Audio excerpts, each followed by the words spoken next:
El parágrafo 303 presenta, ¿no?, el estamento, la clase universal vinculada con el servicio de gobierno, el poder gubernativo, con el funcionariado, y lleva a cabo Hegel una muy valiosa reflexión sobre el concepto de Stand, ¿no?, que a veces se traduce como estamento, a veces se traduce como clase.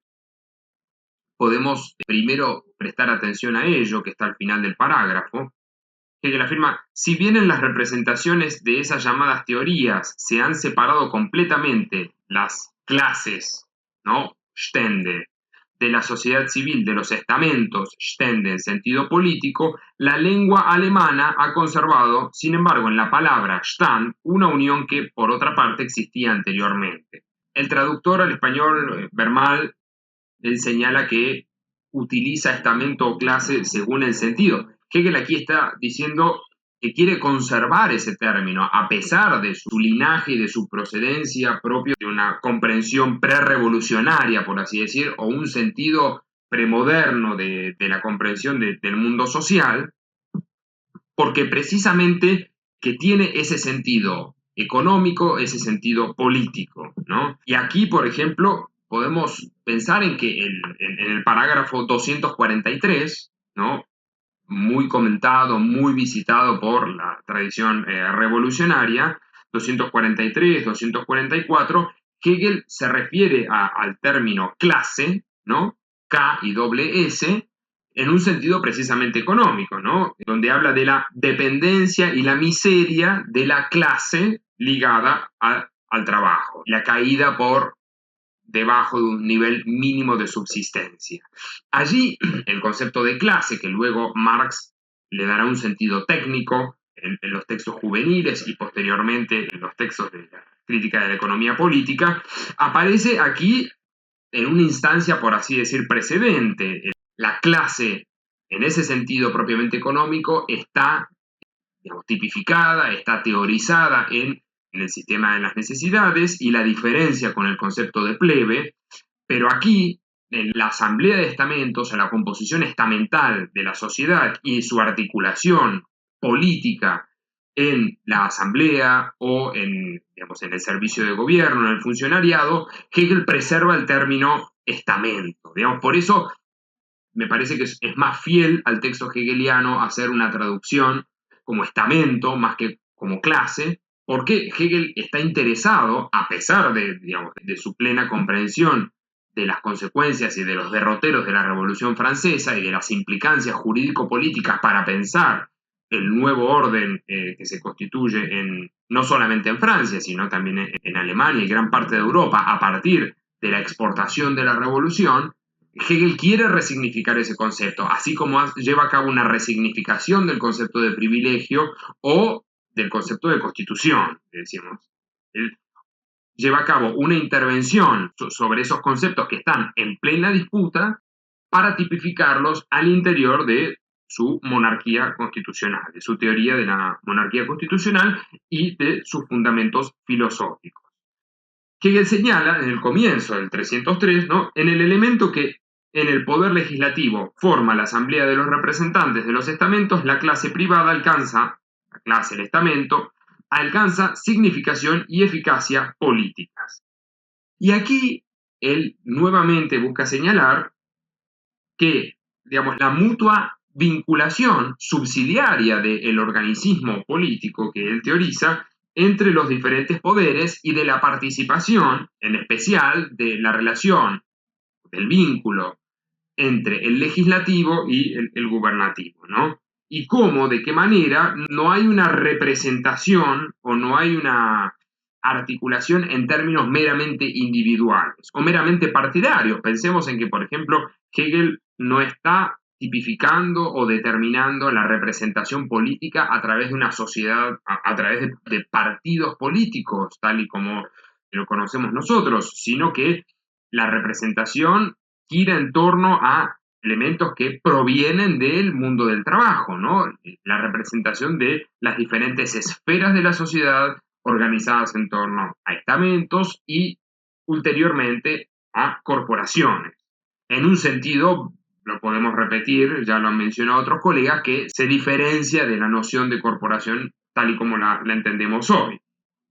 Entonces, allí nuevamente le interesa subrayar con particular interés la distancia o la oposición a la perspectiva atomística de la representación de uno a uno, ¿no? Y allí hay una diferencia fundamental entre la representación tal y como opera o como procede del derecho privado y la representación pública, ¿no? De aquí que, otra vez, podríamos decir, en consonancia con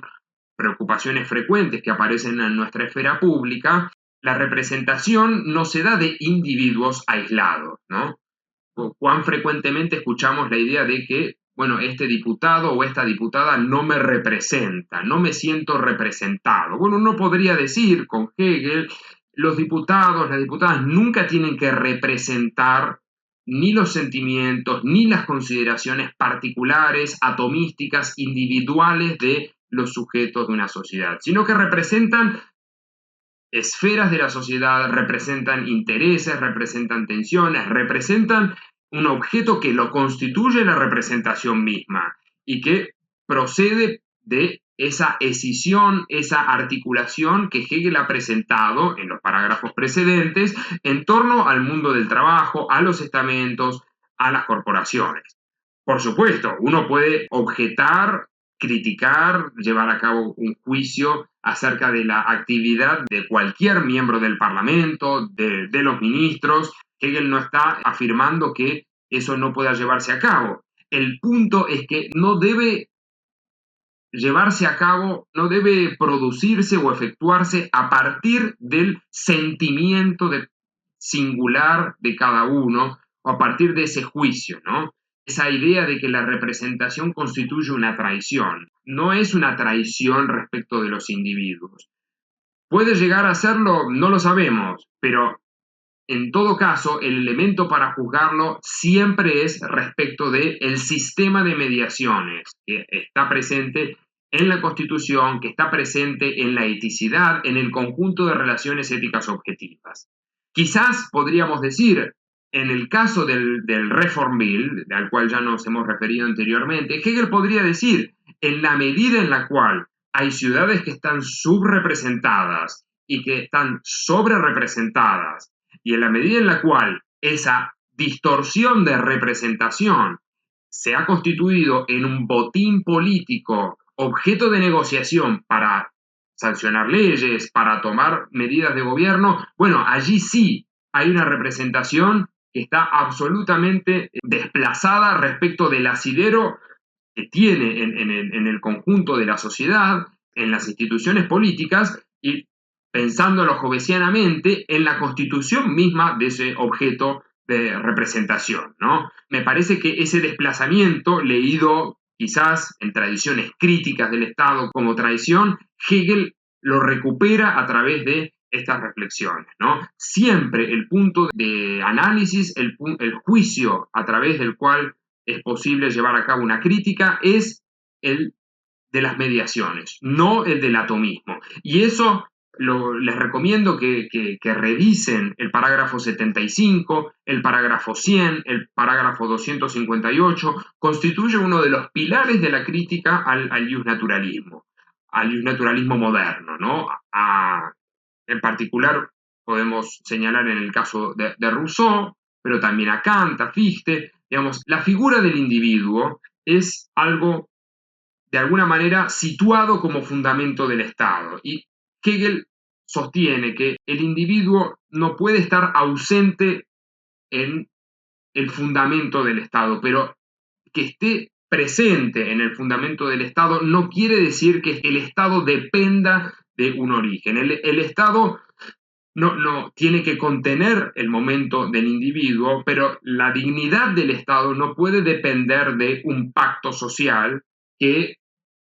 no sabemos si ocurrió, que es una ficción jurídica que quizás ocurrió en algún momento de la geografía, de la historia, pero desconocemos si eso es así y nos parece que es una explicación, una hipótesis explicativa verosímil. Hegel se opone a ese momento, se opone a esa idea, a esa explicación, ante todo por esa consideración conforme a la cual se hace depender a lo universal de